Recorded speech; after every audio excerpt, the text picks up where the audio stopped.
Stress is an interpretation of what is happening to us. Interpretation is based on our life experiences, including our beliefs, expectations, conditioning, predispositions, imprints from past traumas, and family input from childhood. Stress is anything that you perceive as threat, which then causes your body to trigger its coping mechanisms. It's our thoughts and the story we tell ourselves about an event or circumstance that create the emotional upset, racing heart rate, shallow breathing, surging adrenaline, and other symptoms. Most of daily stresses do not stem from real threats to your life, but from thoughts about imaginary threats that will most likely never come true. When we say we are stressed at work, don't we really mean we are afraid of making mistakes? When we say relationships are stressful, aren't we really afraid of betrayal, rejection, or getting our hearts broken? When we say we are stressed about money, aren't we really afraid of poverty and the loss of power, of comfort and safety? If nothing around you appears to cause any danger, physically or emotionally, then you feel safe and in control.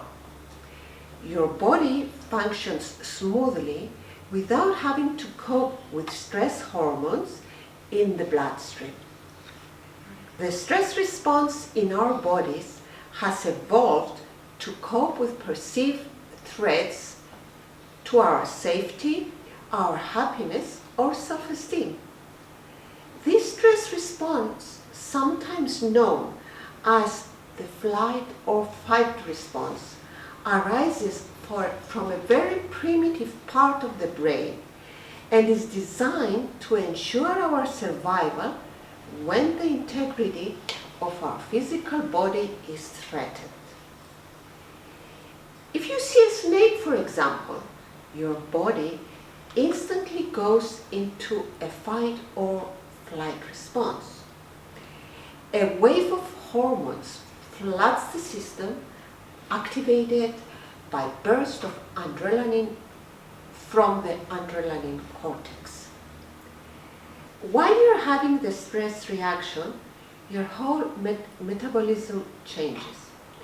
The blood pressure, for example, rises, and the heart rate accelerates, increasing the delivery of sugar and oxygen to tissues. Stress hormones are released from the adrenal glands, increasing the intensity of mental and physical activity. And so much more is happening in the physiology of the body when you go into a fight or flight mode. In the face of physical danger, the fight or flight response can be life-saving. However, the body has a tendency to activate this response when the threat is more psychological than physical. The body cannot tell the difference between being chased by a lion and having fearful thoughts about work, relationships, or money.